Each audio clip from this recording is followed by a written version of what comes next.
Yeah, obviously excited. She's electric, can score at all three levels, obviously a bucket getter.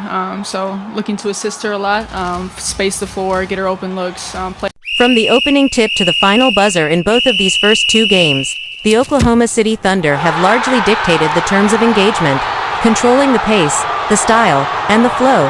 And what stands out most is not just that their defense has been good, but that it has been suffocating to a degree rarely seen in today's NBA. The rotations are crisp, the help defense is timely, the closeouts are disciplined, and the communication is relentless, which has completely disrupted Indiana's preferred rhythm. The Pacers thrive when they can get stops, ignite transition breaks, and create chaos in the open floor. But OKC's offensive efficiency has been so steady and purposeful that Indiana simply hasn't been able to generate those fast break chances, forcing them instead into a half-court grind, and that half-court grind plays directly into the Thunder's strengths. Because against set defenses, especially one as connected and switchable as this, the Pacers' secret sauce of transition, threes, quick drives, and early clock movement evaporates. To push tempo at this level, especially in the finals, you have to get stops. And Indiana isn't getting them, which is why they've been stuck taking the ball out of the net and walking it up against the league's best defensive unit. This is a crucial reminder that while many fans now say offense wins championships, the truth is, offense still feeds off defense. You can't play fast if you don't first create misses or turnovers.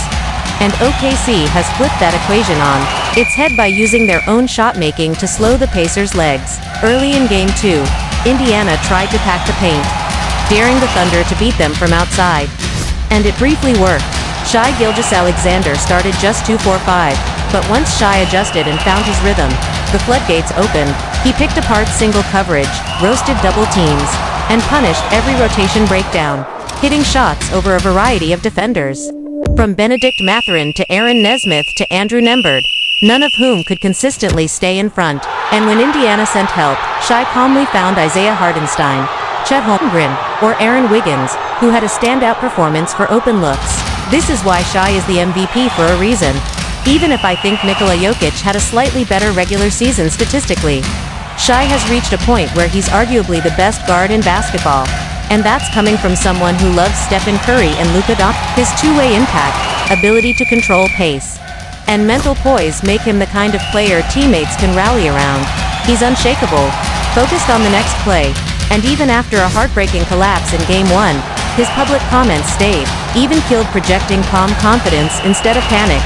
That mentality is contagious, and it's a huge reason why OKC feels so dangerous right now. That said, the series is far from over. Indiana is a resilient group. They've bounced back all postseason, and they still haven't had a breakout performance from Tyrese Halliburton, who's due for at least one 30-point highest tonight in this series. Pascal Siakam will likely have a game where he imposes his will inside, and Nesmith, who already flashed some Klay Thompson-level shooting stretches, might push that even further. The Pacers stole home court advantage with their Game 1 win, so they only need to defend their floor once or twice to flip the pressure back onto OKC. And I'd be surprised if they don't get at least one win in Indiana, but they also have to face reality through the majority of these first two games. Aside from a few brief minutes late in Game 1 when they stole the lead, the Thunder have looked like the better team in almost every measurable way. Their defense is sharper, their offense is more consistent, and they've had no answer for Shai, who has scored 38 and 34 in back-to-back outings with a level of control that suggests he could sustain this production all series.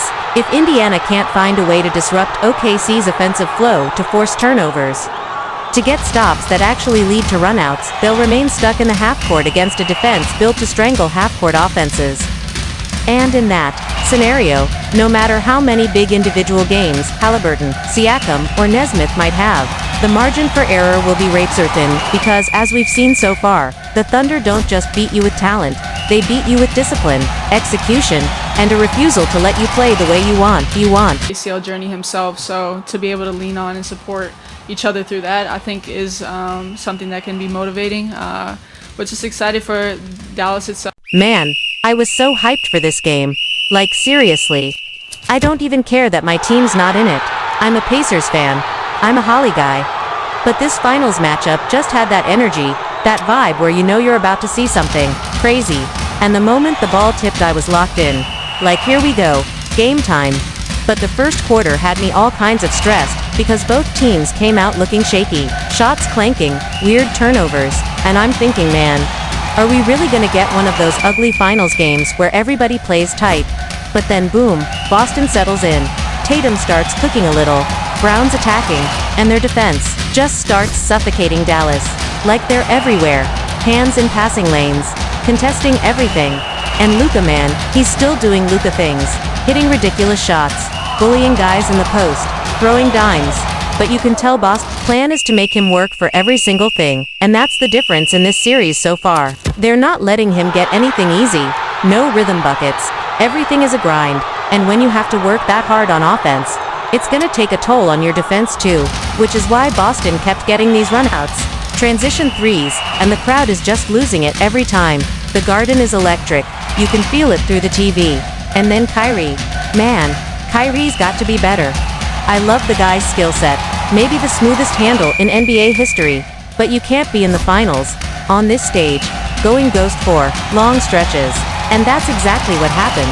He's dribbling into tough shots, not really creating for others, and it's killing Dallas because they need him to be that second star, that guy who takes pressure off Luka. But instead it's like Luka versus the entire Boston roster, and that's just not gonna work.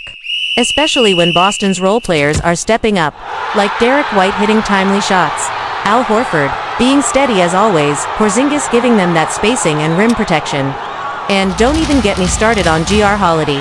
The guy is a finals cheat code, locking people up on defense and then casually dropping efficient buckets like it's nothing. And the crazy thing is, Boston's doing all this without even needing a monster game from Tatum, which is scary, because if he goes off and the rest of these guys keep playing like this, it's lights out, series over. But credit to Dallas for fighting. They had that little run in the third where it looked like they might make it interesting. Luka hitting back-to-back buckets, Josh Green giving them a spark, but then Boston answers right back with a run of their own.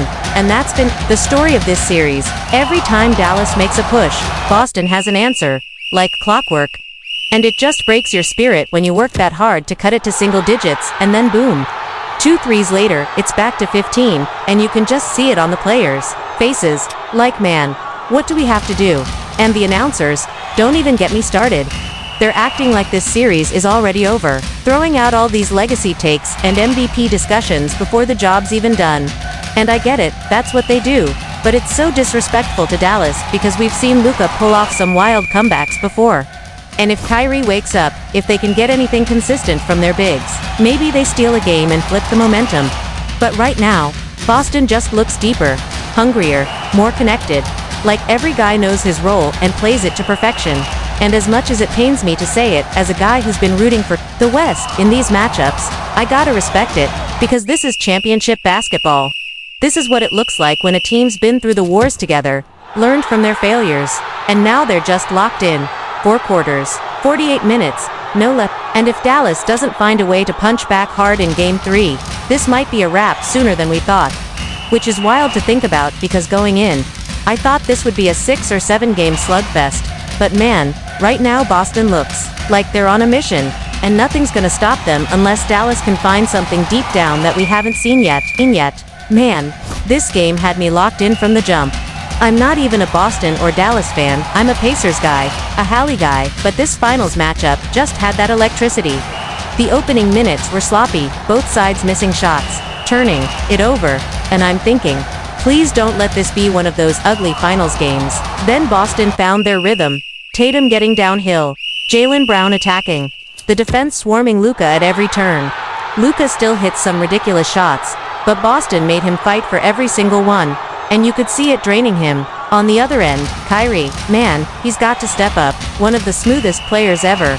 But in these finals you can't disappear for long stretches, and that's killing Dallas. Meanwhile, Boston's role guys are thriving, Derek White hitting clutch threes, Horford steady, Porzingis stretching the floor, and Drew Holiday being everywhere at once.